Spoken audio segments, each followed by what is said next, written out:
नमस्कार दोस्तों, मैं दीपक कुमार ई पाठशाला के YouTube चैनल पे आप सभी का स्वागत करता हूं।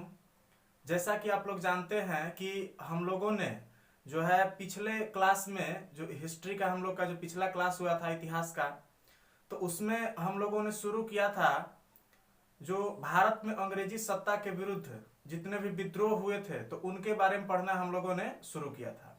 ठीक है। और उसमें हमने आप लोग को बताया था कि जो विद्रोह हुए थे अंग्रेजी सरकार के विरुद्ध, ईस्ट इंडिया कंपनी के शासन के विरुद्ध जो है भारत में जितने भी विद्रोह हुए थे, तो उसमें हम लोगों ने देखा था कि उनको मुख्य रूप से तीन भागों में बांटा जा सकता है। ठीक। और तीन भागों में हम लोगों ने वर्गीकृत किया था और उसके बारे में पढ़ना हम लोगों ने शुरू किया था। और उसी क्रम में हमने आपको बताया था कि जो तीन कैटेगरी बनाए गए थे उसमें सबसे पहला जो था उसको हम लोग देखे थे धार्मिक विद्रोह, फिर जन विद्रोह जो कि आम जनता के द्वारा किया गया था। उसके बाद में दूसरा जो कैटेगरी हमने आपको बताया था वो था जनजातीय विद्रोह। ठीक है, दूसरा जनजातीय विद्रोह। और जो सबसे अंतिम था उसको हम लोग कृषक विद्रोह और कृषक आंदोलन के रूप में देखेंगे। तो पहला जो कैटेगरी हम लोगों ने बनाया था जन विद्रोह या धार्मिक विद्रोह, तो उसको हम लोगों ने पिछले क्लास में जो हिस्ट्री का हम लोग का हुआ था उसमें देख लिया था। आज का जो हम लोग का टॉपिक है वो मुख्य रूप से होने वाला है जनजातीय विद्रोह।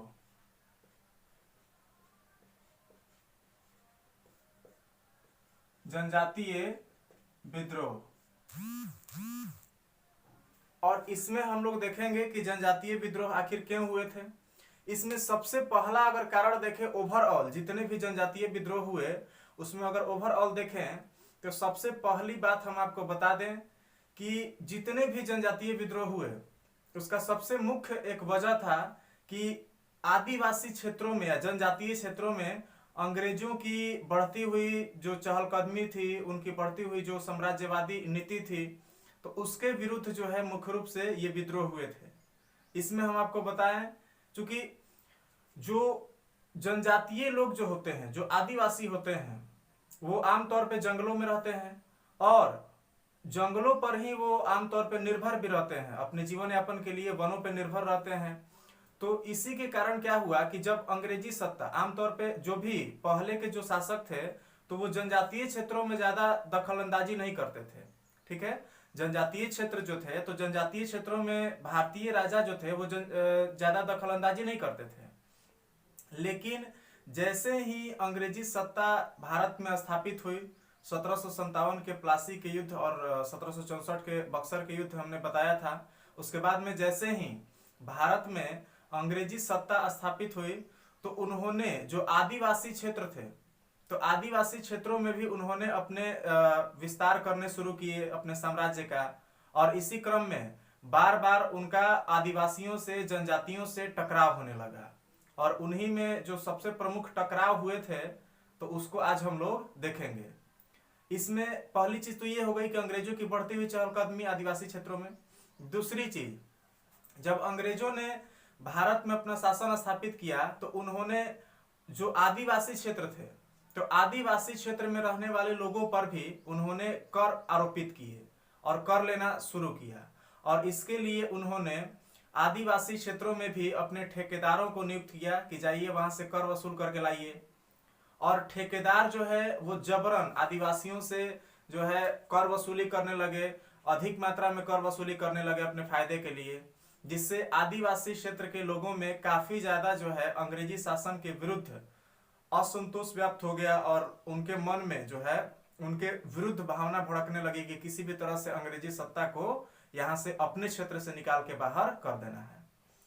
और तीसरा चीज, आदिवासी क्षेत्रों में जो बाहरी लोग, जब अंग्रेजी सत्ता का विस्तार होने लगा तो बाहरी लोगों की जो पहुंच है आदिवासी क्षेत्रों में बहुत ज्यादा होने लगी और बाहरी लोगों को ही यहाँ पे एक शब्द मिलेगा दीकू। ठीक, तो दीकुओं की आदिवासी क्षेत्रों में जो पहुंच बढ़ने लगी तो उसके कारण भी आदिवासी लोग जो है वो काफी ज्यादा जो है विद्रोह के लिए उतारू हो गए और जो मुख्य रूप से विद्रोहों का कारण बना था। तो चलिए सबसे प्रमुख जो विद्रोह हुए थे उसको हम यहाँ पे आज देखते हैं। और इस क्रम में जो सबसे पहला हम लोग विद्रोह देखने वाले हैं उसका नाम है खोंड। खोंड या इसी को सवार विद्रोह भी कहा जाता है। खोंड या सवार विद्रोह। इस विद्रोह की अगर हम बात करें तो सबसे पहले पहले हम लोग बात करेंगे कि आखिर ये विद्रोह जो है ये किन क्षेत्रों में फैला था। ठीक है, और इसमें अगर हम आपको बताएं तो इसमें प्रभावित अगर क्षेत्रों की बात करें, इस विद्रोह के प्रभावित अगर क्षेत्र की बात करें तो सबसे ज्यादा इसका प्रभाव जो है ये उड़ीसा में रहा था। ठीक है, खोंड जनजाति जो है ये मुख्य रूप से उड़ीसा, उसके बाद में बंगाल, उड़ीसा, बंगाल और जो है आपको बता दें यहां पे एक और क्षेत्र जो मध्य भारत है, मध्य भारत, तो मध्य भारत, इन क्षेत्रों में खोंड जनजातियों का निवास हुआ करता था। हुआ ये कि इनके जो भी मतलब कि जनजातियां पाई जाती थी तो इनमें एक विशेष प्रकार की प्रथा चलती थी और उस प्रथा का नाम था मोरिया प्रथा। ठीक है, प्रथा का नाम क्या था जी? कारण में यहां पे अगर हम लोग देखें तो कारण में सबसे पहला जो है एक मोरिया प्रथा चलता था, मोरिया प्रथा। और मोरिया प्रथा के बारे में बताएं हम आपको, ये एक प्रकार की नर बलि प्रथा थी, नर बलि प्रथा थी। ठीक है, मोरिया कैसी प्रथा थी? तो ये एक प्रकार की नर बलि प्रथा थी जो कि आमतौर पे ये लोग अपने अनुष्ठान के दौरान बलि चढ़ाया करते थे, तो उसी को मोरिया प्रथा कहा जाता था। हुआ ये कि इस प्रथा पे अंग्रेजी सत्ता ने रोक लगा दिया। ठीक है, अंग्रेजों ने इस प्रथा पे रोक लगा दिया, मोरिया प्रथा पे, और इसके कारण ये मुख्य वजह बना था खोंड विद्रोह का। खोंड जनजाति के लोगों ने जब इस प्रथा पे रोक लगाया गया तो उन्होंने अंग्रेजी शासन के विरुद्ध जो है अपना विद्रोह शुरू कर दिया। तो ये मुख्य कारण रहा था।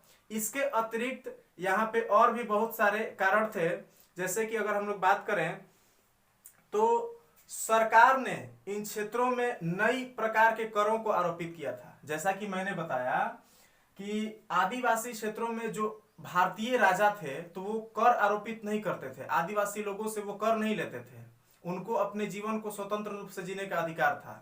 ठीक, लेकिन जब अंग्रेज आए तो अंग्रेजों ने क्या किया, इन्होंने कर लगाया। ठीक है, इन्होंने आदिवासी क्षेत्रों में भी कर लगा दिया, और कर लगाने के कारण भी यहां पे देखें तो जो खोंड जनजाति के लोग थे इनमें काफी ज्यादा असंतोष की भावना उत्पन्न हो गई थी अंग्रेजी शासन के विरुद्ध, और यही एक मुख्य कारण बना था विद्रोह का। इसके बाद में अगर और अगला हम लोग कारण देखें तो वो कारण था साहूकार, महाजन, और इसके बाद में जमींदार। तो साहूकार, महाजन, जमींदार, इन लोगों की आदिवासी क्षेत्रों में बढ़ती हुई गतिविधियां जो हैं ये भी मुख्य रूप से आदिवासी विद्रोहों के कारण बने थे। ये क्या करते थे कि जो भी मतलब कि खोंड जनजाति के लोग जिन क्षेत्रों में खेती करते थे तो वहां पे जब अंग्रेजी शासन स्थापित हुआ तो उन्होंने वहां पे ठेकेदार नियुक्त कर दिए, और ठेकेदार जबरन अधिक मात्रा में राजस्व की वसूली करने लगे उन क्षेत्रों में। और इसके कारण क्या हुआ कि काफी ज्यादा मात्रा में जो यहाँ पे जनजातीय लोग थे वो उनमें काफी ज्यादा भूखमरी की अवस्था उत्पन्न होने लगी। इसके बाद में यहाँ पे लोग काफी गरीब होने लगे। तो इसके कारण भी यहाँ पे अंग्रेजी सत्ता के विरुद्ध हम लोग देखेंगे कि विद्रोह किया गया। इस विद्रोह के सबसे अगर प्रमुख बात करें तो अगर नेतृत्व की बात की जाए कि आखिर खोंड विद्रोह का नेतृत्व किसने किया था, तो इसके दो नेता थे। ठीक है, इस विद्रोह के दो नेता थे, जिसमें सबसे पहले जो थे उन्हीं का नाम था चक्र बिसोई। चक्र बिसोई, चक्र बिसोई ने इस विद्रोह का प्रारंभ किया था। आपको बता दें, और दूसरे जो नेता थे उन्हीं का नाम था राधा कृष्ण दंड सेना। ठीक है, राधा कृष्ण दंड सेना। तो ये दो नेता थे। राधा कृष्ण दंड सेना ने यहाँ पे अगर देखें तो 1856 से इस विद्रोह का नेतृत्व किए, और जब राधा कृष्ण दंड सेना ने इस विद्रोह का नेतृत्व संभाला तो इसी विद्रोह का नाम खोंड विद्रोह, सवार विद्रोह हो गया। ठीक है, इस विद्रोह का नाम क्या हो गया? तो सवार विद्रोह हो गया। ठीक है, इसके बाद में ये 1 साल तक इन्होंने इस विद्रोह का नेतृत्व किया और काफी ज्यादा इस विद्रोह को संभाला। ठीक है, और अंग्रेजों से इन्होंने लड़ा। उसके बाद में 1857 की बात है। 1857 में राधा कृष्ण दंड सेना को पकड़ लिया गया और इन्हें फांसी दे दी गई। ठीक है, राधा कृष्ण दंड सेना को फांसी दे दी गई। कब? तो 1857 में। और 1857 में जब राधा कृष्ण दंड सेना को फांसी दे दिया गया तो इसके साथ ही ये विद्रोह जो है ये भी समाप्त हो गया। ठीक है, तो अभी हम लोगों ने जो एक विद्रोह था खोंड या सवार विद्रोह, इसके बारे में पढ़ा। अगला जो सबसे महत्वपूर्ण विद्रोह था उसको अब हम लोग देखेंगे, और अगला जो विद्रोह था उसको हम लोग कहते हैं कोल विद्रोह। ठीक है, कोल विद्रोह की अगर हम लोग बात करें, यहां पे देख लेते हैं कोल विद्रोह। कोल विद्रोह की बात करें तो ये मुख्य रूप से जो छोटा नागपुर का पठार है। ठीक है, छोटा नागपुर का पठार,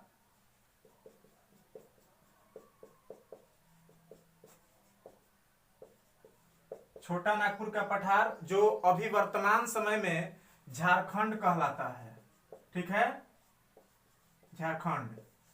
तो इसी पठारी भागों में बहुत सारी जनजातियां निवास करती थी, जिसमें मुख्य जो जनजातियां थी उसको हम लोग देख लें तो महाली, इसके बाद में इधर आपका हो, ठीक है, चुआर, ये जनजातियां थी। इसके बाद में यहीं पे संथाल भी पाए जाते थे, संथाल जनजाति भी पाई जाती थी। तो ये जनजातियां जो है छोटा नागपुर के पठारी भागों में निवास करती थी, और इन्हीं जनजातियों को सम्मिलित रूप से, इन जनजातियों को सम्मिलित रूप से, ये तो चूंकि पठारी भाग है तो जो अगल बगल में जो पास के जो मैदानी क्षेत्र थे, तो मैदानी भागों में रहने वाले लोग इन जनजातियों को कोल कहते थे। ठीक है, इनको क्या कहते थे? तो इन जनजातियों को मैदानी भागों में रहने वाले लोग कोल कहते थे।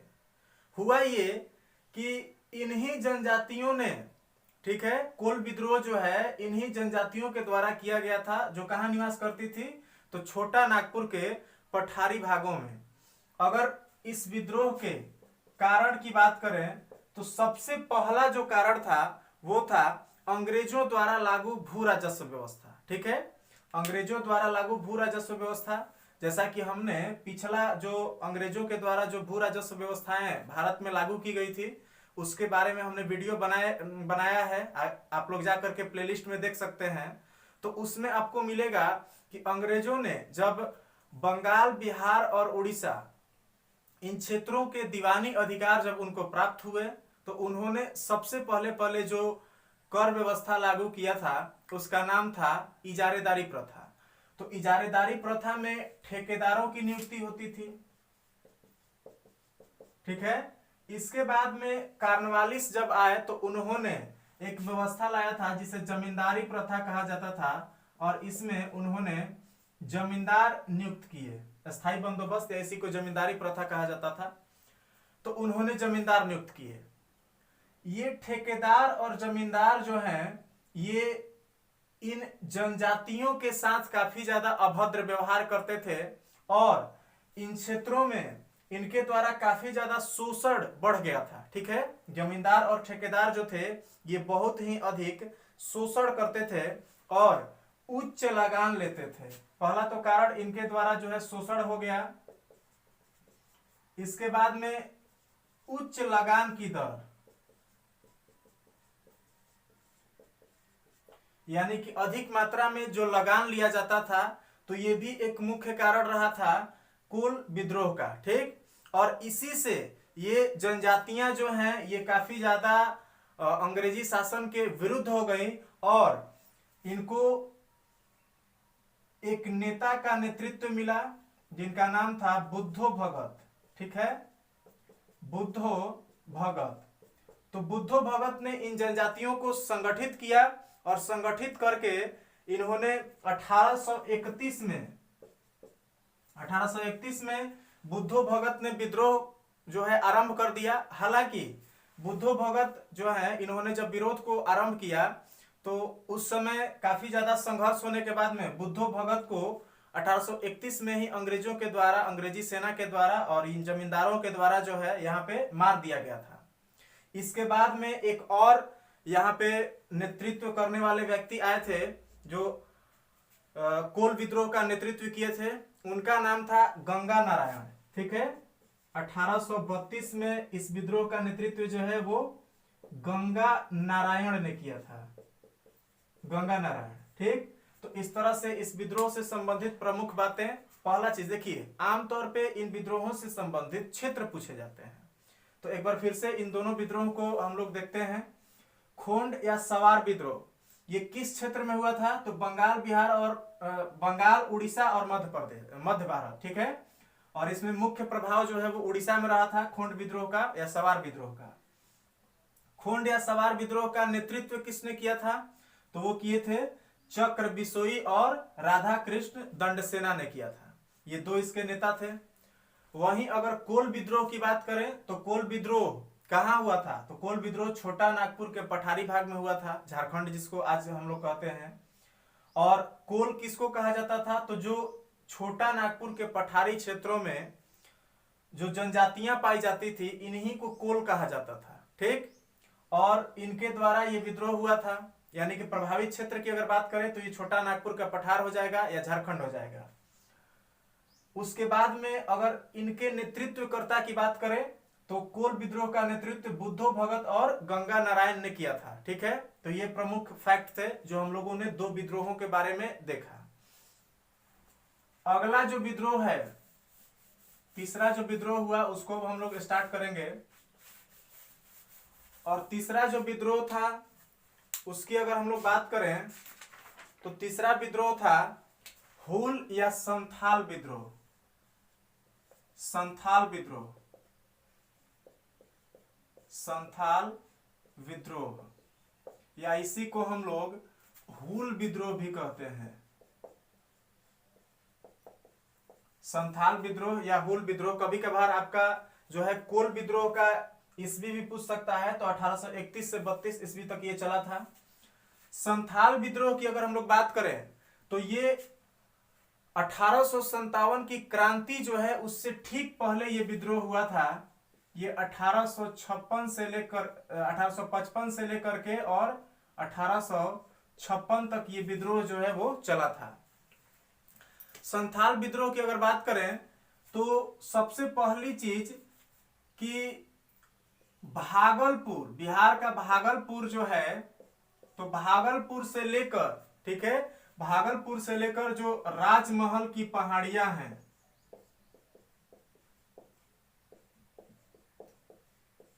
तो भागलपुर से लेकर राजमहल की जो पहाड़ियां हैं तो इनके बीच के क्षेत्र को ही हम लोग जानते हैं एक नाम से जो कहा जाता है दामन ए कोह। ठीक है, इस क्षेत्र को क्या कहा जाता था? तो दामन ए कोह। और यहाँ पे एक विशेष प्रकार की जनजाति निवास करती थी जिसे हम लोग कहते थे संथाल। ठीक है, संथाल। चलिए ध्यान दीजिए, भागलपुर से राजमहल के पहाड़ी के बीच के क्षेत्र को क्या कहा जाता था? तो दामन ए कोह। और वहां पे जो जनजाति निवास करती थी उसको संथाल कहा जाता था। और संथाल जनजाति के निवास करने के कारण ही इस क्षेत्र को हम लोग एक और नाम देते थे और इसी को संथाल परगना कहा जाता था। संथाल परगना। ठीक है, तो चलिए हम उम्मीद करते हैं कि इतना सारा बात सबको समझ में आया होगा। अगली अगर बात करें इस विद्रोह के बारे में तो हुआ ये कि अगर कारणों को हम लोग देखें कि इस विद्रोह के कारण क्या रहे थे, तो कारणों में सबसे मुख्य जो कारण था वो ये था कि सबसे पहले तो यहाँ पे महाजन जो थे, जो महाजन थे, तो महाजनों का अत्याचार लगातार बढ़ रहा था। ठीक है, महाजनों का अत्याचार यहाँ पे लगातार बढ़ रहा था, क्योंकि यहाँ पे जो भी मतलब कि संथाल जो कृषक थे तो अधिक लगान वसूली के कारण वो महाजनों से जो है ब्याज लेने के लिए मजबूर होने लगे। सॉरी, ब्याज नहीं, वो कर्ज लेने के लिए मजबूर होने लगे। और जब इन्होंने कर्ज लिया तो इनको काफी ऊंची ब्याज दरों पे कर्ज दिया गया महाजनों के द्वारा, और महाजनों के द्वारा इनको लगातार जो है परेशान किया जाने लगा। इनकी जमीनों पे कब्जा कर लिया गया, जिसके कारण ये बेघर होने लगे और काफी इनमें गरीबी व्याप्त हो गई। ठीक है, इनकी आर्थिक स्थिति दिन प्रतिदिन खराब होने लगी। दूसरी चीज कि जब ये महाजनों के विरुद्ध पुलिस थानों में जाकर के, कि महाजन मतलब हमको परेशान कर रहे हैं, पुलिस थानों में जाकर के जब शिकायत करते थे तो वहां से भी इनको कोई विशेष सहायता नहीं प्राप्त होती थी, पुलिस भी उल्टे इन्हीं को परेशान करती थी। दूसरी चीज यानी कि पहला जो है महाजन द्वारा जो है अत्याचार, दूसरा पुलिस से सहायता न मिलना, तीसरा अगर बात करें तो मंद गति से या धीमे गति से होने वाले न्याय, ठीक है, धीमा न्याय व्यवस्था। तो ये मुख्य कारण रहे थे। पहला चीज कि महाजन इनको टॉर्चर करते थे। महाजन से टॉर्चर होने के बाद में जब ये पुलिस के पास जाते थे तो पुलिस उल्टे इन्हीं को परेशान करती थी। इसके बाद में अगर मान लेते हैं कि कोर्ट में गए, कचहरी में कि जी न्याय किया जाए हमारे साथ, तो धीमे न्याय व्यवस्था या फिर इनको न्याय मिलता ही न था। ठीक है, इनके साथ इंसाफी नहीं किया जाता था। तो इसके कारण इन्होंने सीधे सीधे अब इनको लगने लगा ऐसा कि यहाँ पे अब हमको अंग्रेजी शासन से न्याय की उम्मीद करना ही बेकार है, अब हमें खुद ही लड़ना पड़ेगा।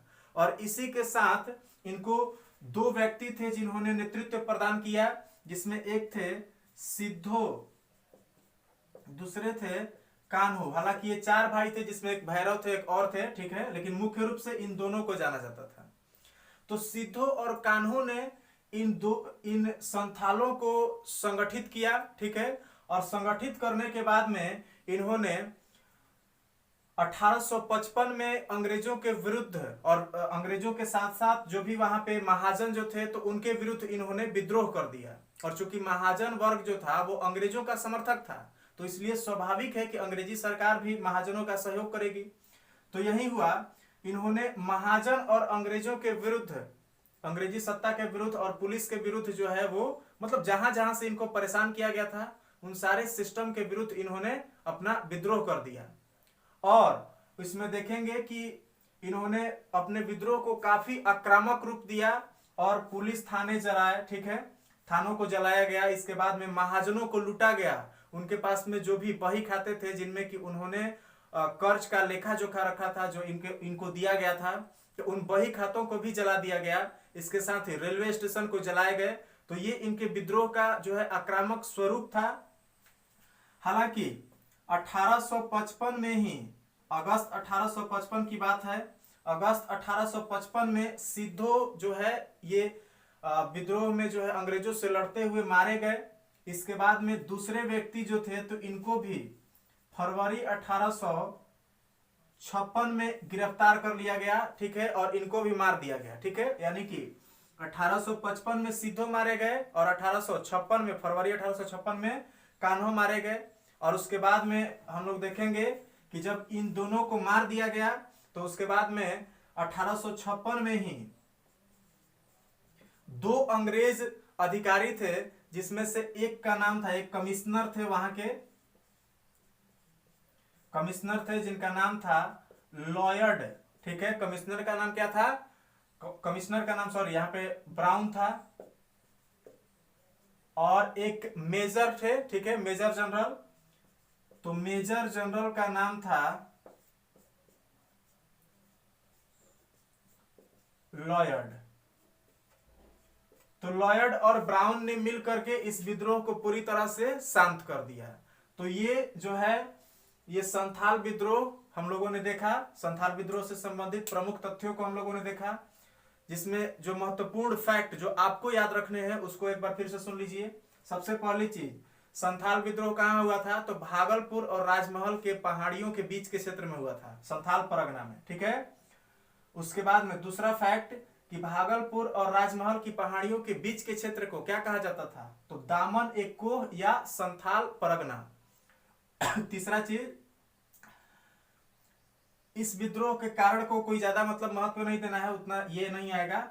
इस विद्रोह का नेतृत्व किसने किया था, तो सिद्धो और कान्हू ने किया था, ठीक है। और उसके बाद में चौथा चीज आपको जो याद रखना है वो ये है कि इस विद्रोह का दमन किसने किया था, तो कमिश्नर ब्राउन और मेजर जनरल लॉयड ने इस विद्रोह का दमन किया था। तो ये हम लोगों ने 3 जो प्रमुख विद्रोह थे जनजातीय विद्रोह, तो उसको हम लोगों ने देखा। इसके बाद में चौथा जो विद्रोह है उसको अब हम लोग देखेंगे।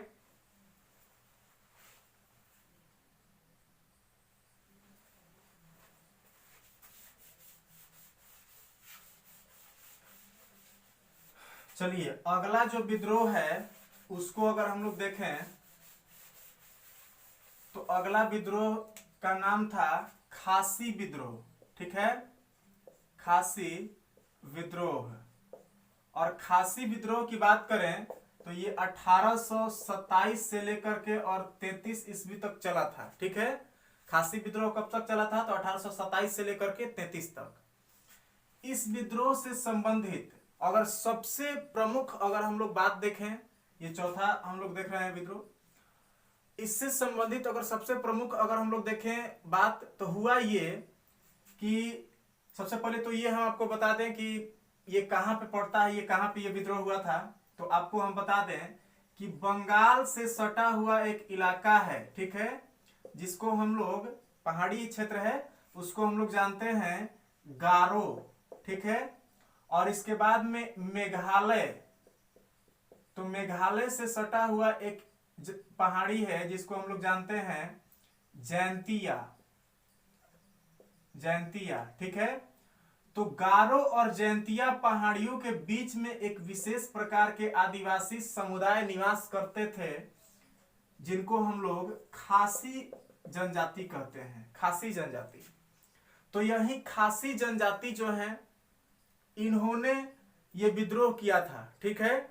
और इस विद्रोह का क्षेत्र आपको क्लियर हो रहा होगा कहां पे हुआ था, तो मेघालय और कुछ जो पार्ट था वो बंगाल, यानी कि मुख्य रूप से ये विद्रोह जो है ये मेघालय में ही हुआ था। इस विद्रोह का क्षेत्र कहां था, तो मेघालय। अगली चीज हुआ ये कि 1824 की बात है। 1824 में अंग्रेजों ने ब्रह्मपुत्र जो घाटी है, तो ब्रह्मपुत्र घाटी पर अंग्रेजों ने अधिकार कर लिया, ठीक है। ब्रह्मपुत्र घाटी पर 1824 में अंग्रेजों ने अधिकार कर लिया। और इसके बाद में इस क्षेत्र में अपनी पकड़ को और ज्यादा मजबूत करने के लिए अंग्रेजों ने यहाँ पे 1827 की बात है, यहाँ पे उन्होंने एक सड़क बिछाना शुरू किया, ठीक है, एक सड़क बिछाना शुरू किया असम से लेकर के सिलहट तक, असम और सिलहट। तो असम और सिलहट को जोड़ने के लिए इन्होंने एक सड़क का निर्माण प्रारंभ किया, जिसका 1827 में एक खासी मुखिया थे, खासी जनजाति में एक मुखिया थे जिनका नाम था तीरथ सिंह, तीरथ सिंह। तो तीरथ सिंह ने इस घटना का जो मतलब कि यहाँ पे सड़क का जो निर्माण हो रहा था, तो इस निर्माण कार्य का इन्होंने विरोध किया, ठीक है, और विद्रोह शुरू कर दिया। हालांकि ये विद्रोह जो है वो ज्यादा समय तक नहीं चला, फिर भी लगभग काफी लंबे समय तक कहा जा सकता है 1827 से लेकर के 33 तक चला था। 1833 आते आते इस विद्रोह को सैन्य कार्रवाई करके और पूरी तरह से शांत कर दिया गया था। 1833 तक सैन्य कार्रवाई किया गया और सैन्य कार्रवाई के द्वारा इस विद्रोह को समाप्त कर दिया गया। तो इसमें जो प्रमुख प्रश्न बनेंगे उसको एक बार फिर से सुनिए। खासी विद्रोह कहां हुआ था, मेघालय, ठीक है। इस विद्रोह का नेतृत्व किसने किया था, तो वो किए थे तीरथ सिंह, ठीक है। तो ये मुख्य यहाँ पे फैक्ट थे जो हम लोगों ने देखा। इसके बाद में अगला जो हम लोग विद्रोह देखने वाले हैं उस विद्रोह का नाम है, जो इसके बाद में जो विद्रोह हम लोग देखेंगे तो उस विद्रोह का नाम है मुंडा विद्रोह, जो कि सबसे महत्वपूर्ण विद्रोह है, ठीक है, मुंडा विद्रोह। और मुंडा विद्रोह की अगर बात करें तो ये 1899 1899 से लेकर के और 1900 ईस्वी तक ये विद्रोह चला था। 1899 से लेकर के और 1900 ईस्वी तक मुंडा विद्रोह चला था। इस विद्रोह की बात करें तो सबसे महत्वपूर्ण बात कि इस विद्रोह का नेतृत्व एक व्यक्ति ने किया था जिनका नाम था बिरसा मुंडा। ठीक है, बिरसा मुंडा, इन्होंने इस विद्रोह का नेतृत्व किया था। सबसे पहली चीज आपको बता दें कि अगर क्षेत्र की बात की जाए तो क्षेत्र की अगर बात करें तो मुंडा जनजाति जो है ये छोटा नागपुर के पठार वाला एरिया जो है, तो छोटा नागपुर के पठार वाले एरिया में मुंडा जनजाति पाई जाती थी। और इनमें एक विशेष प्रकार की प्रथा प्रचलित थी जिसे हम लोग जानते हैं खूंटकट्टी। खूंटकट्टी प्रथा। खूंटकट्टी प्रथा एक प्रकार की खेती होती है जो कि सामूहिक रूप से की जाती है। यानी कि खूंटकट्टी प्रथा क्या थी, तो सामूहिक कृषि थी या सामूहिक खेती थी। तो सामूहिक खेती जो इनके द्वारा किया जाता था, जो खूंटकट्टी प्रथा थी, तो इस प्रथा पर अंग्रेजों ने रोक लगा दिया। ठीक है, इस प्रथा पर अंग्रेजों ने क्या कर दिया, रोक लगा दिया। और इस प्रथा पे रोक लगाने के कारण ही यहाँ पे अगर हम लोग देखें तो मुंडा जनजाति जो है वो काफी ज्यादा अंग्रेजों से असंतुष्ट हो गए। और अंग्रेजों से असंतुष्ट होने के बाद में 1899 की बात है, क्रिसमस का दिन था। तो 1899 में क्रिसमस के समय ही इन्होंने क्या किया कि विद्रोह कर दिया। ठीक है, बिरसा मुंडा ने इनको संगठित किया और संगठित करके बिरसा मुंडा ने विद्रोह कर, ठीक है, विद्रोह किया, विद्रोह की घोषणा कर दी। किनके किनके विरुद्ध, तो जो ठेकेदार वहां के थे, जो भी वहां पे जो जमींदार लोग थे और जो अंग्रेजी सेना थी, अंग्रेजी सत्ता जो थी, तो उनके विरुद्ध इन्होंने विद्रोह का आरंभ कर दिया क्रिसमस के समय 1899 में। हालांकि काफी जो है इनके और अंग्रेजों के विरुद्ध, अंग्रेजों के बीच में काफी ज्यादा जो है अंग्रेजी सेना और मुंडा के जो समर्थक थे, तो इनके बीच में काफी भयंकर जो युद्ध हुआ अगर देखें हम लोग तो। और युद्ध के बाद में फरवरी, ठीक है, फरवरी 1900 में आखिरकार मुंडा को गिरफ्तार कर लिया गया। ठीक है, जो बिरसा मुंडा थे, तो बिरसा मुंडा को गिरफ्तार कर लिया गया और गिरफ्तार करके इनको जेल भेज दिया गया। रांची के जेल में इनको रखा गया था। और रांची के जेल में ही यहां पे अगर हम लोग देखें तो बिरसा मुंडा को गिरफ्तार करने के बाद में रांची के जेल में रखा गया था। और रांची के जेल में ही जून 1900 ईस्वी, जून 1900 में इनकी मृत्यु हो गई। ठीक है, रांची में ही इनकी मृत्यु हो गई थी, रांची के जेल में। तो सबसे प्रमुख बात, चलिए ध्यान दीजिए, मुंडा विद्रोह कहां हुआ था, तो छोटा नागपुर के पठारी क्षेत्र में हुआ था। मुंडा विद्रोह का नेतृत्व किसने किया था, तो इसका नेतृत्व बिरसा मुंडा ने किया था। बिरसा मुंडा स्वयं को जो है ईश्वर का पैगंबर घोषित किए थे 1895 ईस्वी में। ठीक है, तो ये महत्वपूर्ण प्रश्न है एक यहां से। उसके बाद में बिरसा मुंडा की मृत्यु कहां हुई थी, ये भी पूछ सकता है। तो ये रांची के जो जेल था उसमें बिरसा मुंडा की मृत्यु हुई थी। इस विद्रोह का हालांकि कुछ परिणाम निकला और जो खूंटकट्टी प्रथा थी, तो खूंटकट्टी प्रथा को फिर से चालू कर दिया। ठीक है, अंग्रेजों ने इस प्रथा को मान्यता प्रदान की कि नहीं ठीक है, आप लोग अपना इस तरह से खेती कीजिए।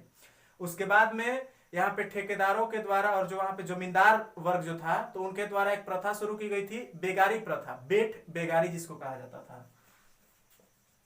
बेट बेगारी, बेट बेगारी का मतलब होता था कि किसी व्यक्ति को जबरन पकड़ करके और उससे अपना काम करवाया जाता था फ्री में। ठीक, तो उस प्रथा को ही बेट बेगारी कहा जाता था। तो इस प्रथा पर भी, इस विद्रोह के बाद में, मुंडा विद्रोह के बाद में जो बेट बेगारी प्रथा थी, तो इस प्रथा को भी प्रतिबंधित कर दिया गया था। तो ये प्रमुख जो तथ्य थे जो हम लोगों ने देखा मुंडा विद्रोह के बारे में। अगला अगर हम लोग देखें तो मुंडा विद्रोह के बाद में एक और बहुत ही महत्वपूर्ण विद्रोह था जिसको हम लोग जानते हैं चुआर विद्रोह के नाम से। ठीक है, चुआर विद्रोह।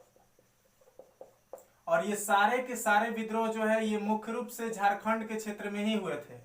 चुआर विद्रोह की बात करें तो ये 1768 में ये विद्रोह प्रारंभ हुआ था। ठीक है, हुआ ये कि क्षेत्र की बात करें तो यहां पे अगर हम लोग देखें तो एक जगह था जिसका नाम था दलभूम। ठीक है, जगह का नाम क्या था? दलभूम। दूसरा जगह था जिसका नाम था कैलापाल। ठीक है, कैलापाल। तीसरा जो जगह था उसी का नाम था ढोलका। ढोलका। ये सारे के सारे जगह जो थे, एक बाद में एक और था मानभूम। मानभूम। ये सारे के सारे स्थान जो है ये झारखंड के क्षेत्र में पड़ते हैं। झारखंड और जो बंगाल का जो बॉर्डर वाला जो एरिया था तो उधर ये सारे के सारे क्षेत्र पड़ते हैं। यहाँ पे 1760 की बात है। 1760 में इस क्षेत्र में अंग्रेजों का अधिकार हो गया और अंग्रेजों ने अपनी नीतियां यहाँ पे लागू करनी शुरू की।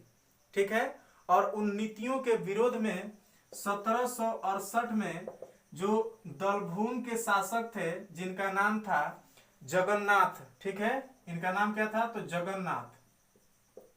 जगन्नाथ ने अंग्रेजों की नीतियों से काफी ज्यादा जो है अंग्रेजों की नीतियों के विरोधी थे और इन्होंने उनकी नीतियों का विरोध करते हुए, क्योंकि अंग्रेजों का मैक्सिमम जो उद्देश्य था वो ये था कि भारत से अधिक मात्रा में धन की उगाही की जाए और कर वसूली की जाए। इन्होंने क्या किया कि पूरा का पूरा जो दलभूम वाला जो एरिया था उस एरिया को इन्होंने पूरा का पूरा उजाड़ दिया कि ना यहाँ पे कोई रहेगा और ना ही आप आकर के हमसे कर वसूली कीजिएगा। ठीक है, तो सबसे पहले जो चुआर विद्रोह था, चुआर विद्रोह का नेतृत्व किसने किया था? तो जगन्नाथ ने किया था। ठीक है, इसके बाद में आगे चल के जो कैलापाल, ढोलका, मानभूम इन क्षेत्रों के जो राजा लोग थे तो वो भी फिर इस विद्रोह में जुड़ गए थे। ठीक, तो ये एक महत्वपूर्ण विद्रोह था। इसके बाद में एक और विद्रोह हम आपको बता दें तो उसका नाम था रंपा विद्रोह। रंपा विद्रोह। और रंपा विद्रोह की बात करें तो ये एक क्षेत्र है जिसका नाम है रंपा और ये आंध्र प्रदेश में पड़ता है। आंध्र प्रदेश। तो आंध्र प्रदेश का क्षेत्र है जिसका नाम क्या है? रंपा। तो इसी क्षेत्र में इस विद्रोह को शुरू किया गया था जिसका मुख्य कारण था साहूकारों के द्वारा जनजातियों का शोषण। और सबसे यहाँ पे मेन जो फैक्ट यहाँ पे आता है वो ये है कि एकमात्र ऐसा विद्रोह था, एकमात्र ऐसा जनजातीय विद्रोह था कि विद्रोह तो जनजातीय था लेकिन इसका नेतृत्व जो है वो गैर जनजाति, गैर आदिवासी व्यक्ति ने किया था जिनका नाम था अल्लूरी सीताराम राजू। अल्लूरी सीताराम राजू जो है वो एक गैर आदिवासी व्यक्ति थे और इन्होंने इस आदिवासी विद्रोह का नेतृत्व किया था। और दूसरा सबसे महत्वपूर्ण फैक्ट कि इस विद्रोह में गुरिल्ला युद्ध पद्धति को अपनाया गया था। ठीक है, इस विद्रोह में किस पद्धति को अपनाया गया था? तो गुरिल्ला युद्ध पद्धति को इस विद्रोह में अपनाया गया था। तो ये प्रमुख तथ्य थे इन विद्रोहों से संबंधित।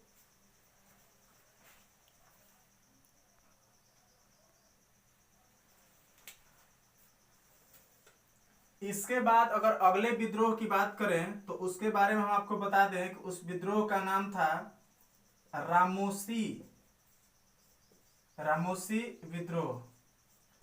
और रामोसी विद्रोह की अगर बात करें तो रामोसी विद्रोह मुख्य रूप से 1822 में ये स्टार्ट हुआ था और 1822 से लेकर के 1841 तक लगभग ये विद्रोह चलता रहा था। और इस विद्रोह में अगर बात करें तो इसके क्षेत्र की अगर बात करें अगर हम लोग तो ये पश्चिमी घाट जो है, महाराष्ट्र का जो एरिया है पश्चिमी घाट, तो इस क्षेत्र में ये विद्रोह हुआ था महाराष्ट्र में। यानी कि आपसे पूछे कि जो रामोसी विद्रोह है तो रामोसी विद्रोह किधर हुआ था? तो रामोसी विद्रोह महाराष्ट्र में हुआ था। और यहाँ पे जो सबसे महत्वपूर्ण पूछेगा कि नेतृत्व किसने किया था, तो इस विद्रोह का नेतृत्व करने वाले व्यक्ति थे एक चित्तर सिंह और दूसरे व्यक्ति थे जिनका नाम था नरसिंह दत्तात्रेय पेतकर। तो ये दो व्यक्ति थे जिन्होंने इस विद्रोह का नेतृत्व किया था। ठीक है, तो चलिए एक बार फिर से इसको रिकॉल कर लेते हैं। रामोसी विद्रोह कहाँ हुआ था? तो ये पश्चिमी घाट महाराष्ट्र में हुआ था, अंग्रेजों के शोषण के विरुद्ध। और इस विद्रोह का नेतृत्व दो व्यक्तियों ने किया था, जिसमें एक थे चित्तर सिंह और दूसरे नरसिंह दत्तात्रेय पेतकर। ठीक है, और इसके बाद में एक और सबसे महत्वपूर्ण विद्रोह जो अभी हम लोग देखेंगे, उस विद्रोह का नाम था मणिपुर, या इसी को हम लोग नागा विद्रोह भी कहते हैं, या इसी को जदोनांग विद्रोह भी कहा जाता है। ठीक है, सबसे पहली बात कि इस विद्रोह का उद्देश्य हम लोग देखेंगे कि इस विद्रोह का उद्देश्य क्या था। तो सबसे पहला इसका उद्देश्य था कि जो प्राचीन धर्म है, प्राचीन जो धर्म है, तो प्राचीन धर्म की स्थापना की जाए, ये इन लोगों का मुख्य उद्देश्य था। दूसरा इनका उद्देश्य ये था कि जो भी सामाजिक विषमता है, ठीक है, तो सामाजिक विषमता को समाप्त करके और सामाजिक एकता को स्थापित की जाए। सामाजिक जो विषमता है उसको समाप्त करके और समाज में एकता की स्थापना की जाए, ये इनका उद्देश्य था। और इसी उद्देश्य से इस विद्रोह का प्रारंभ जो है वो जदोनांग नाम के एक व्यक्ति थे। तो जदोनांग ने इस विद्रोह का प्रारंभ किया। हालांकि जदोनांग जो है ये ज्यादा समय तक इस विद्रोह का नेतृत्व नहीं किए थे, और फिर इनकी मृत्यु के बाद में जो है इनकी मृत्यु के बाद में अगर देखें हम लोग, तो इनकी मृत्यु के बाद में इस विद्रोह का नेतृत्व एक युवती थी जिसका नाम था कौंडिन्य।